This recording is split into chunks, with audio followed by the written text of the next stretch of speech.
يا رسول الله عليكم سلام يا حبيب الله عليكم صلاة يا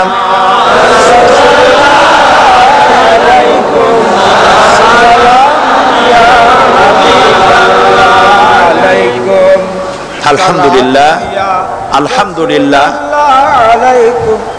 আল্লাহ পাকের শুকরিয়া আদায় করছি। আল্লাহ পাক আমাদেরকে কোরআন শোনার তৌফিক দান করেছেন, আলহামদুলিল্লাহ। দেশ থেকে অনেক ডিগ্রি নামের আগে আনতে পারো, তোমরা পণ্ডিত, একথা আমি স্বীকার করি, কিন্তু কোরআন শরীফের জ্ঞান যদি না থাকে তাহলে পণ্ডিতের আগে আর একটা শব্দ বসবে, মূর্খ পণ্ডিত। কোরআনের জ্ঞান পাণ্ডিত্যকে পরিপূর্ণ করে দেয়, কারণ ওয়ামা উতিতুম মিনাল ইলমি ইল্লা কালিলা। সুবহানাল্লাহ। আল্লাহ পাক বলছেন তোমাদেরকে সামান্যতম জ্ঞান দান করেছি। কতটুকুন জ্ঞান? কতটুকুন? সামান্যতম জ্ঞান দান করেছি। সুতরাং আল্লাহ পাক কোরআনের মধ্যে তার নিজের পরিচয় ছোট্ট একটি সূরার মধ্যে ব্যাপক আকারে বলে দিয়েছেন। কি? কুল হুয়াল্লাহু আহাদ।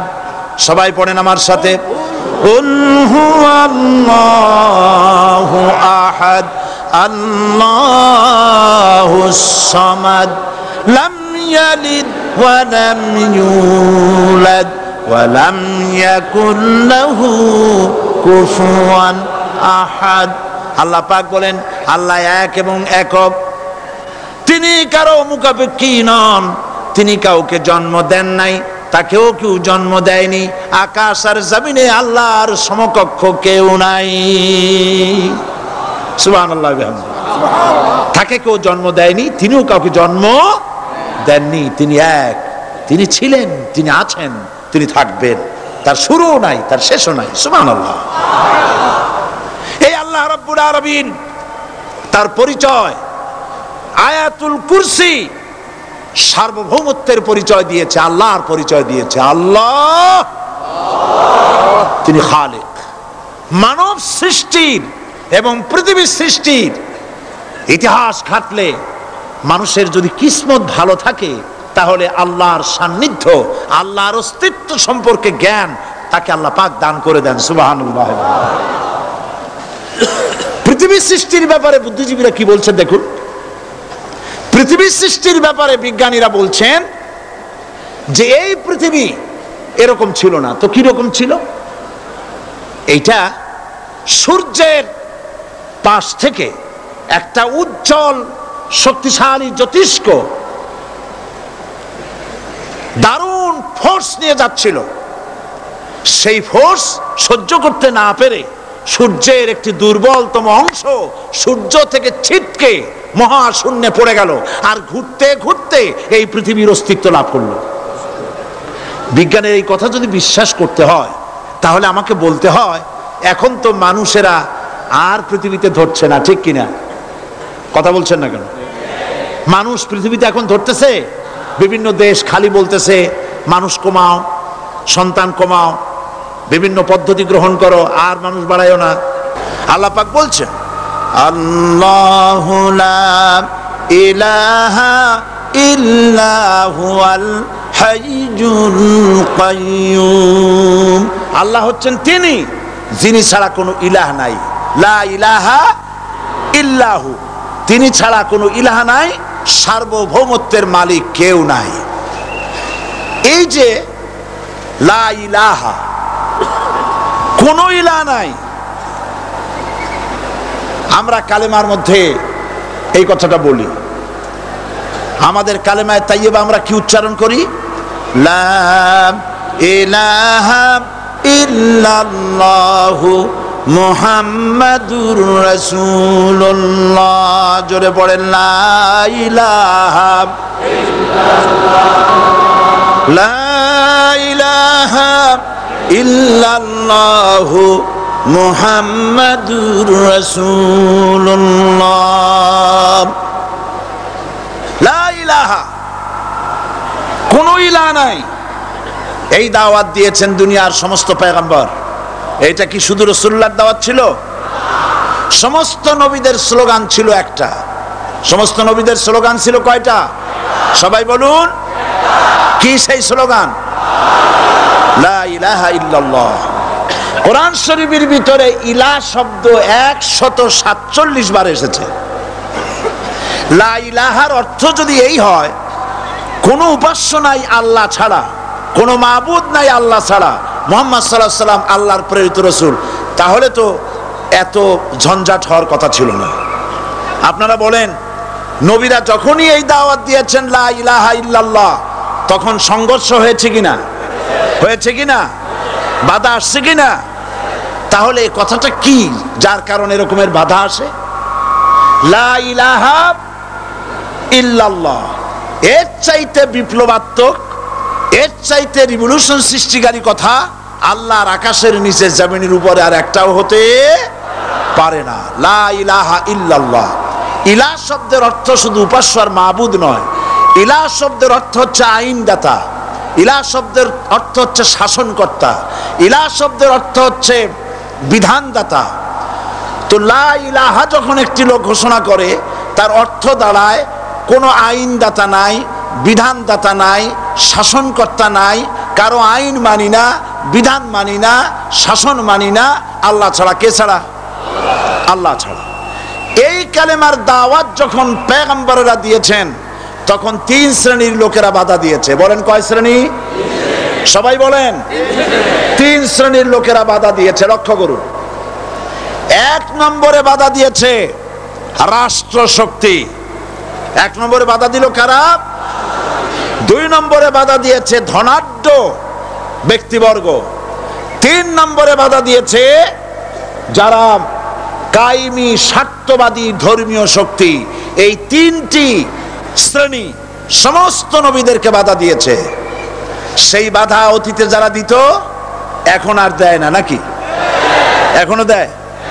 দেখুন, এই কালেমার দাওয়াত হযরতে মূসা আলাইহিস সালামকে যেদিন আল্লাহ পাক প্রথম ওহী দিলেন, এই দাওয়াত শুধু রাসূল দেন নাই, আল্লাহ পাক বলছেন প্রত্যেক নবী তার জাতিকে এই দাওয়াত দিয়েছেন। কি? আল্লাহ রাব্বুল আলামিন বলেন, সকল নবী তার কওমকেই বলে দাওয়াত দিয়েছেন, ইয়া কওমি ইবুদুল্লাহা মা লাকুম মিন ইলাহিন গায়রু। হে সম্প্রদায়, আল্লাহ ছাড়া কোনো ইলাহ নাই, তার ইবাদত করো, তারই দাসত্ব করো, তার গোলামি করো। আল্লাহ পাক মূসা আলাইহিস সালামকে যখন নবুয়ত দিলেন, প্রথম যে ওহী এলো, প্রথম ওহীটাই ছিল ইন্নানি আনাল্লাহ লা ইলাহা ইল্লা আনা ফা'বুদনি ওয়া আকিমিস সালাতা লিযিকরি। নিশ্চয়ই আমি আল্লাহ, আমি ছাড়া কোনো ইলাহ নাই, আইনদাতা নাই, বিধানদাতা নাই, সুতরাং আমার দাসত্ব করো এবং আমার শরণার্থে নামাজকে প্রতিষ্ঠা করো। মূসা আলাইহিস সালামকে আল্লাহ পাক ওহী দিয়ে তাকে পাঠালেন। কোথায় পাঠালেন? আল্লাহ পাক বলেন, ইযহাব ইলা ফিরআউনা ইন্নাহু তাগা। গোটা কওম নাফরমান, আল্লাহর আইন কেউ মানছে না। গোটা কওমের কাছে না পাঠাইয়া আল্লাহ পাক সর্বপ্রথম মূসা আলাইহিস সালামকে দাওয়াত নিয়ে কার কাছে পাঠালেন? ফেরাউনের কাছে। কারণ ফেরাউন হচ্ছে রাষ্ট্রশাসক। ফেরাউন কি? রাষ্ট্রশাসক। হযরতে মূসা আলাইহিস সালাম ফেরাউনের কাছে গেলেন আর দাওয়াত দিলেন, ফেরাউন পড়ে নাও, লা ইলাহা ইল্লাল্লাহ। একটি কথা আপনাদের মনে রাখতে হবে, দুনিয়ার কোন ফেরাউন, কোন নমরুদ, কোন সাদ্দাত, কোন হামান কেউ বলে নাই যে আমি আল্লাহ, আমি রাজ্জাক, আমি খালেক, আমি পৃথিবী সৃষ্টি করেছি। কথা কেউ বলেছে? কেউ বলে নাই। কি বলেছে তারা? ফেরাউন বলেছে, মা আলিমতু লাকুম মিন ইলাহিন গায়রি, আমি তো জানি না আমি ছাড়া আরো কোনো ইলাহ আছে, এ কথা আমার জানা নাই, সুতরাং আমি হচ্ছি ইলাহ, আর তুমি বলছো লা ইলাহা। তার মানে হচ্ছে ওই সময় পয়গম্বরেরা, আল্লাহর নবীর সাহাবীরা তারা জানতেন যে আমরা কিসের দাওয়াত দেই, আর যারা শুনতো তারাও বুঝতো কিসের দাওয়াত শুনতেছি।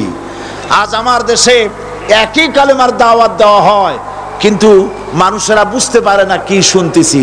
ভাষা জানার ব্যাপারে, বোঝার ব্যাপারে হলো আসল বিষয়। এটা বুঝাতে গিয়ে আমি মাঝে মধ্যে একটা দৃষ্টান্ত দেই এভাবে। একজনের একটা রেশনের দোকান ছিল, সেই দোকানে তার একটা ময়না পাখি ছিল। আর ময়না পাখিকে কথা শেখানো যায় সেটা তো আপনারা জানেন। জি, ময়নাকে শিখায়েছে যে লাইন করুন, এক এক করে আসুন। ময়না এই কথা শিখেছে।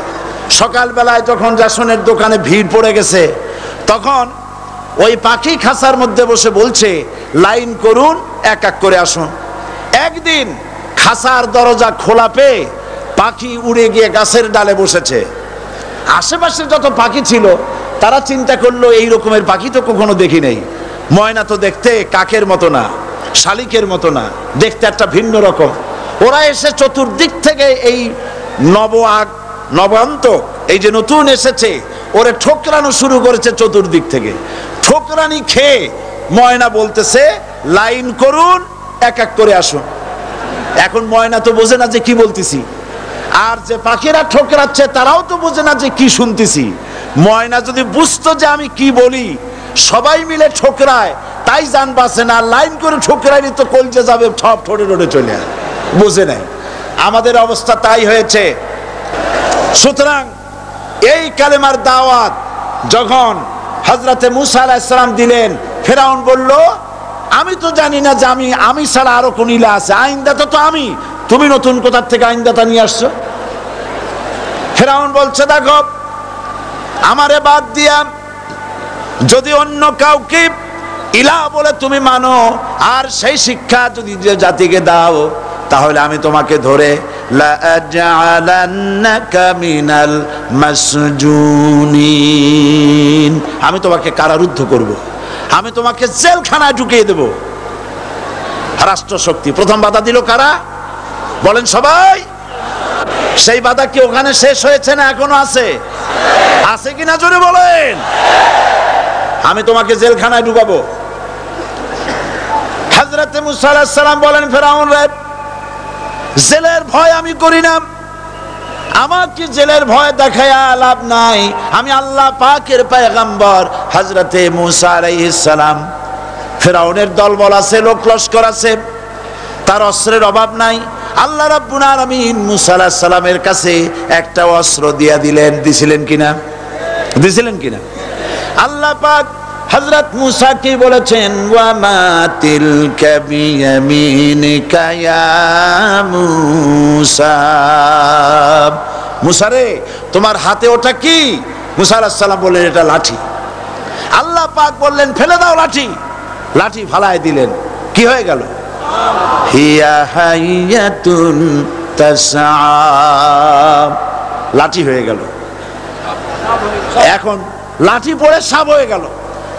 সাপ দেখে নবী হোক, ওলি হোক, সাহাবী হোক আর আলেম হোক, সাপ দেখলে ভয় করে না মানুষের? মুসা আলাইহিস সালাম ভয় পাইছে। আল্লাহ রাব্বুল আলামিন হযরত মুসাকে শোনায় দিলেন, খুযহা ওয়া লা তাখাফ সানুঈদুহা সিরাতাহাল উলা,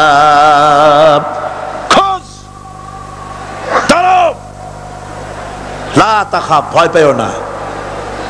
আল্লাহ বলছেন ধরো, ভয় পেও না। ধরার সঙ্গে সঙ্গে স্বাভাবিক অবস্থায় ফিরে আসবে, আবার লাঠি হয়ে যাবে।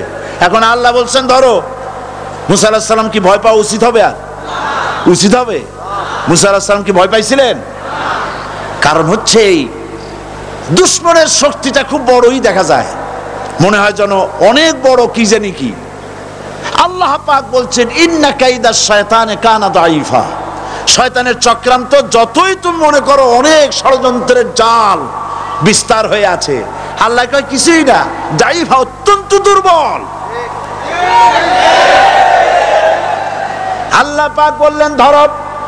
মুসা আলাইহিস সালাম সাপ ধরলেন, সঙ্গে সঙ্গে লাঠি হয়ে গেল। ফেরাউন বরদাস্ত করলো না, রাষ্ট্রশক্তির পক্ষ থেকে আক্রমণ শুরু হলো। অপরাধ কি? মুসা আলাইহিস সালামের অপরাধ কি? কি অপরাধ? মাশাআল্লাহ, বুঝতে পেরেছেন। অপরাধ হচ্ছে তিনি বলেছেন লা ইলাহা, জোরে বলেন লা ইলাহা ইল্লাল্লাহ। এই কালেমাকে আজ আমরা ভিক্ষার বুলি বানাইছি। এটা হলো সার্বভৌমত্বের বুলি, এটা হচ্ছে আল্লাহ পাকের সার্বভৌমত্বের কথা। আজ আমরা মানুষের কাছে আমরা শুনি, মানুষেরা ভিক্ষা চায়, লা ইলাহা ইল্লাল্লাহ, এক মুঠ চাউল দেন, লা ইলাহা ইল্লাল্লাহ 10 খান পাই দেন। এই হচ্ছে কালেমার জিকির। আবার কেউ কেউ জিকির করতেছে লা ইলাহা আস্তে, ইল্লাল্লাহ জোরে, এমন জোরে কলব সাফ করে, কলব তাতে থাকলেও পারে গেলেও পারে। এই কালেমার জার, এর আঘাত পয়গম্বররা মেরেছেন। হযরতে মুসা আলাইহিস সালাম যখন বলেছেন লা ইলাহা ইল্লাল্লাহ, এই ধাক্কা ফেরাউন বরদাস্ত করতে পারে নাই। দরিয়ায় নীলের ভিতরে আল্লাহ পাক ডুবাইয়ে শেষ করে দিয়েছেন, দেন নাই? হযরতে মুসা আলাইহিস সালাম তার উম্মতেরা দরিয়ার পাশে বসে দ্বীনি কথাবার্তা বলতেছেন। এমন সময় ফেরাউন, তার শত্রু হচ্ছে মুসা আলাইহিস সালাম। শত্রু কেন? মুসা কি ফেরাউনের পাকা ধানে মই দিয়েছে নাকি? বলেন আপনারা। তার হালের গরু পিটায় মারছে নাকি? অপরাধ হলো তিনি আল্লাহর জমিনে আল্লাহর আইন প্রতিষ্ঠার কথা বলেছেন। এই শুধুমাত্র এই অপরাধে ফেরাউন তার দলবল নিয়ে 3 দিক থেকে আক্রমণ করেছে। মুসা আলাইহিস সালামের উম্মতেরা ভয় পেয়ে গেছেন। তারা বলছেন ইন্না লামুদরাকুন, আমরা পাকড়াও হয়ে গেছি। 3 দিকে সাড়াশি আক্রমণ, 3 দিকে শত্রু, একদিকে দরিয়া, পালাবার রাস্তা আছে? হযরত মুসা আলাইহিস সালাম ভয় পেয়ে গেলেন, সারেন্ডার করলেন না। হযরত মুসা আলাইহিস সালাম বললেন কাল্লা, কখনো নয়, ভয় পাওয়ার কোনো কারণ নাই। রব্বি সায়াহদিন, অবশ্যই আমার রব আমার জন্য রাস্তা করে দিবেন। ভয় পাইও না, আমার রব রাস্তা করে দিবেন। আল্লাহ রাব্বুল আলামিন হযরত মুসা আলাইহিস সালামকে অর্ডার করলেন, হাতের লাঠি দিয়া দরিয়ার উপরে আঘাত করো। হযরত মুসা আলাইহিস সালাম দরিয়ার উপরে আঘাত করলেন। রাস্তা ছিল দরকার একটার, এক বাড়িতে আল্লাহর হুকুমে লাঠি দিয়ে একটি আঘাত করার সঙ্গে সঙ্গে হযরত মুসার তার সঙ্গী সাথী দরিয়া পার হওয়ার জন্য দরিয়ার মধ্য দিয়ে আল্লাহ 12টা রাস্তা পয়দা করে দিলেন। সে আল্লাহ আছে না নাই? এত আসতে বলেন কেন? ভয় পাওয়ার কারণ আছে? রাষ্ট্র শক্তি বাধা দিয়েছে সমস্ত নবীদেরকে। কেন? নবীদের চরিত্র খারাপ? জোরে বলেন, নবীদের চরিত্র খারাপ? নবীদের চাইতে মাসুম বেগুনাহ উন্নত চরিত্রের মানুষ আল্লাহর আকাশের নিচে জমিনের উপরে আর হয় নাই। তোমরা যে সব নেতাদের পিছনে দৌড়াও, অমুকের সৈনিক, নেতা নেতা করে মরো, এইসব নেতা যাদের পিছনে দৌড়াও, এই নেতাগুলি, আমি জিজ্ঞেস করি আপনাদেরকে, এই নেতাগুলি জীবনে একবারও জেনা করে নাই। এ ব্যাপারে অনুসারীরা আপনারা কি নিশ্চিত? মিথ্যা কথা জীবনেও কয় নাই, প্রতারণা করে নাই, ঠাট্টা করে নাই, বিদ্রুপ করে নাই, মদ খায় নাই, মানুষ হত্যা করে নাই। কিসের নেতা? নেতা হচ্ছেন সেই ব্যক্তি যিনি বলেছেন, ও আমার স্ত্রীরা, ও আমার সাহাবীরা, রাতের আধারে আমার মধ্যে যা আচরণ দেখতে পাও, দিনের আলোতে আমার মধ্যে যা দেখতে পাও, সবগুলি খুলে খুলে মানুষের কাছে বলে দাও। তার নাম বিশ্বনবী মুহাম্মদ রাসূলুল্লাহ সাল্লাল্লাহু আলাইহি ওয়াসাল্লাম।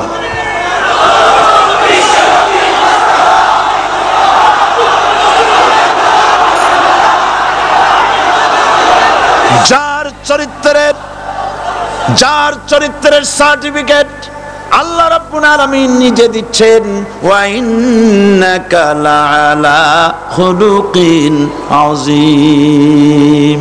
নবী হে, উন্নত চরিত্রের উপরে আপনি প্রতিষ্ঠিত। সুবহানাল্লাহ। কে সার্টিফিকেট দিচ্ছেন? আজিম, আজিম। আরবিতে চওড়াকে বলা হয় আরিদ, গভীরতাকে বলা হয় আমিক। কত প্রশস্ত, যা মাপার কোনো ফিতা নাই, কত গভীর, যা মাপার কোনো যন্ত্র নাই, এইটাকে আরবিতে বলা হয় আজিম। সুবহানাল্লাহ বলতে ইচ্ছে করে না? ও নবী, তোমার চরিত্র এমন যা মাপার মতো যন্ত্র পৃথিবীতে নাই। লা ইলাহা ইল্লাল্লাহ পড়েন সবাই, লা ইলাহা ইল্লাল্লাহ। আপনিও যদি নবীদের মতো সাহাবীদের মতো বুঝা এই কলেমার দাওয়াত দেন, বাধা আসবেই। বোঝাবুঝির ব্যাপার, বুঝলি সারলো। কত মাহফিল হয় বাংলাদেশে, হয় না? কোনো বাধা নাই, ঠিক কিনা? কত পূজা হয়, পার্বণ হয়, গান হয়, থিয়েটার হয়, গুনাহগার বিবির গান হয়, কত কিছু হয়। কোনো বাধা আছে? তাফসীরের মাহফিলে বাধা। কারণ ওরা বুঝতে পেরেছে এ তাফসীরের মাহফিলে গাজীর গীত হয় না, এ তাফসীরের মাহফিলে আল্লাহর সার্বভৌমত্ব কায়েমের আন্দোলন চলে।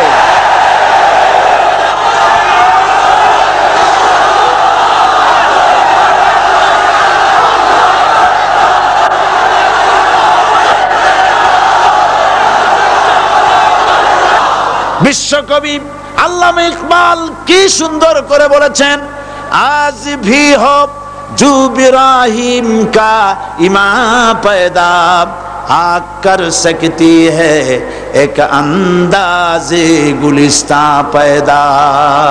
ইব্রাহিমের ঈমান যদি আজও কোথাও হয় বিদ্যমান, করতে পারেন অগ্নিকুণ্ডে খুবসুরত এক গুলিস্তান। এখনো যদি ইব্রাহিমের সন্তানদেরকে আগুনের মধ্যে ফেলে দেওয়া হয়, আর ইব্রাহিম ঈমান যদি থাকে, আগুনকে ফুলের বাগান বানাবার ক্ষমতা আল্লাহর আছে। চিরকাল আল্লাহ পাক এই কালেমাকে দিয়েছেন আল্লাহর সার্বভৌমত্বকে প্রতিষ্ঠা করার জন্য। আয়াতুল কুরসি শুধু পড়ে বুকে ফু দেওয়ার জন্য নয়। পড়েন আমার সাথে, আল্লাহু লা ইলাহা ইল্লাহু আল হাইয়ুল কাইয়্যুম। দুনিয়ার সমস্ত পয়গম্বর অত্যাচারিত হলেন, শুধু তাই নয়, বিশ্ব নবী আখেরি জামানার পয়গম্বর নবী মুহাম্মদ রাসূলুল্লাহ সাল্লাল্লাহু আলাইহি ওয়াসাল্লাম জাতির কাছে আসলেন। তিনি এসে বললেন, ইয়া আইয়ুহান নাস কুলু লা ইলাহা ইল্লাল্লাহ। প্রথম দাওয়াত শুনছেন কথা? রাসূলুল্লাহ বলছেন, ও জাতি, আমার রাসূল তো মক্কার রাসূল না শুধু, মদিনার রাসূল না শুধু, আরবি ভাষা ভাষীদের রাসূল না শুধু, আমার নবী কি নবী? চিল্লায় বলেন।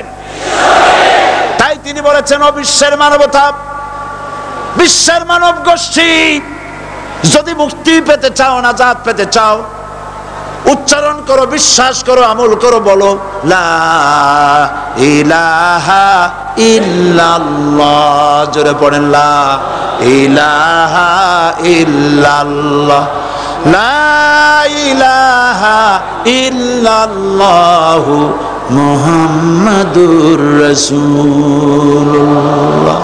কোরআনে কারীমের ভিতরে আয়াতুল কুরসির মধ্যে বলে দিয়েছেন, আল্লাহু লা ইলাহা ইল্লাহু আল হাইয়ুল কাইয়্যুম। প্রাণ খুলে সবাই পড়েন, বসা মানুষ, দাঁড়ানো মানুষ, আল্লাহু লা ইলাহা ইল্লাহু আল হাইয়ুল কাইয়্যুম। আল্লাহ রাব্বুল আলামিন, তিনি ছাড়া কোনো ইলাহ নাই, তিনি সার্বভৌমত্বের মালিক কেউ নাই আল্লাহ ছাড়া। এই কথা মানুষকে ঘোষণা করতে হবে। সুবহানাল্লাহ ওয়ালহামদুলিল্লাহ লা ইলাহা ইল্লাল্লাহ সুবহানাল্লাহ ওয়ালহামদুলিল্লাহ লা ইলাহা ইল্লাল্লাহ সুবহানাল্লাহ ওয়ালহামদুলিল্লাহ লা ইলাহা ইল্লাল্লাহ লা ইলাহা ইল্লাল্লাহ মুহাম্মাদুর রাসূলুল্লাহ আল্লাহুম্মা আমিন রব্বানা যালামনা আনফুসানা ওয়া ইন লাম তাগফির লানা ওয়া তারহামনা লানাকুনান্না মিনাল খাসিরিন সবাই পড়েন আমার সাথে রব্বানা যালামনা আনফুসানা ওয়া ইন লাম তাগফির লানা ওয়া তারহামনা লানাকুনান্না মিনাল খাসিরিন রব্বানা যালামনা আনফুসানা ওয়া ইন লাম তাগফির লানা ওয়া তারহামনা লানাকুনান্না মিনাল খাসিরিন আলোচনায় যদি কোনো ভুল হয়ে থাকে আল্লাহ দয়া করে মাফ করে দাও রব্বুল আলামিন আমাদের দোয়া দুরুদি জিকির আজকারে আমাদের আলোচনায় তুমি যে খুশি হয়েছো যতটুকুন তার সবটুকুন বিশ্বনবী মুহাম্মাদুর রাসূলুল্লাহ সাল্লাল্লাহু আলাইহি ওয়াসাল্লামের রূহ মুবারকে পৌঁছায়া দাও রব্বুল আলামিন तमाम अंबिया किराम उलमाए मुतकद्दिमीन उलमाए मुताखिरीन सलफे सालिहीन যারা দুনিয়া থেকে মুমিন মুমিনাত বিদায় হয়ে গেল আল্লাহ কবরগুলিকে জান্নাতের টুকরায় পরিণত করে দাও রব্বুল আলামিন এই লক্ষ লক্ষ মুসলমান নরনারী ভিক্ষুকের মতো তোমার দরবারে হাত তুলেছি আল্লাহ গো আমাদের মধ্য থেকে আমাদের মা বাপ যাদের দুনিয়া থেকে বিদায় হয়ে গেছে আল্লাহ আমাদের মা বাপের কবরে সওয়াব পৌঁছায়া দাও রব্বুল আলামিন আত্মীয় স্বজন যদি বিদেশে থাকে 2 মাস 6 মাস পর চিঠি দিয়া খোঁজ খবর পাওয়া যায় প্রত্যেক দিন টেলিফোন করে খবর পাওয়া যায় কিন্তু আমাদের মা বাপ যাদের মারা গেল বছরের পর বছর যুগের পর যুগ বিদায় হয়ে গেল কোন হালতে আছে জানি না আল্লাহ আমাদের মা বাপের কবরগুলি জান্নাতের টুকরায় পরিণত করে দাও রব্বুল আলামিন আমাদের আব্বা কত মহব্বত করতেন কত কষ্ট করেছেন আল্লাহ তাআলা আমাদেরকে লেখাপড়া শেখাবার জন্য কত কষ্ট করেছেন মানুষ বানাবার জন্য কত কষ্ট করেছেন আমাদের জন্য ঘর বাড়ি বানায়া জায়গা জমি কিনে রেখে সবগুলি থুয়ে খালি হাতে চলে গেছে বাবা আল্লাহ আমাদের আব্বা রুহের পরে সওয়াব পৌঁছায়া দাও রব্বুল আলামিন এখন তো আর বাড়ি গেলে নাম ধরে কেউ ডাকে না আয় আল্লাহ আমাদের আব্বা যত গুনাহ করেছি জানা অজানা সমস্ত গুনাহগুলি আল্লাহ তুমি সাইয়্যাতগুলি হাসানাত দিয়া বদলায়া দাও রব্বুল আলামিন আমাদের জনম দুঃখিনী মা আয় আল্লাহ মা যা যে হারাইছে সেই বোঝে কি নিয়ামত তার চলে গেছে আল্লাহ আমাদের মা যার বিদায় হয়ে গেছে মায়ের কবরটাকে জান্নাতের টুকরায় পরিণত করে দাও রব্বুল আলামিন মায়ের পেটের ভিতরে বসে 10টা মাস ধরে মায়ের কষ্ট দিছি তিনি ডেলিভারিতে কষ্ট করেছেন 2-2.5 বছর বুকের দুধ খেয়ে কষ্ট দিয়েছি পেশাব পায়খানা করে মায়ের কাপড় চোপড় নষ্ট করে দিয়েছি মা বিরক্ত হন নাই থাপ্পড় মারেন নাই আসার দিয়া ফালায় দেন নাই। আল্লাহ মা যাদের মারা গেল মাবুদ, মায়ের কবরটাকে জান্নাতের টুকরা বানায়া দাও। রব্বির হামহুমা কামা রব্বায়ানি সগীরা। আমার ভাইয়েরা, আমার মা বোনেরা করুণ ভাবে আল্লাহরে বলেন রব্বির হামহুমা কামা রব্বায়ানি সগীরা, রব্বির হামহুমা কামা রব্বায়ানি সগীরা। রব্বানা তাকাব্বাল মিন্না ইন্নাকা আনতাস সামিউল আলিম ওয়া তুব আলাইনা ইন্নাকা আনতাত তাওয়াবুর রহিম। সুবহান রাব্বিকা রাব্বিল ইজ্জাতি আম্মা ইয়াসিফুন ওয়া সালামুন আলাল মুরসালিন ওয়ালহামদুলিল্লাহি রাব্বিল আলামিন। ওয়াজআল আখিরা কালিমাতিনা ইনদাল মাউত লা ইলাহা ইল্লাল্লাহু মুহাম্মাদুর রাসূলুল্লাহ। আসসালামু আলাইকুম ওয়া রাহমাতুল্লাহ।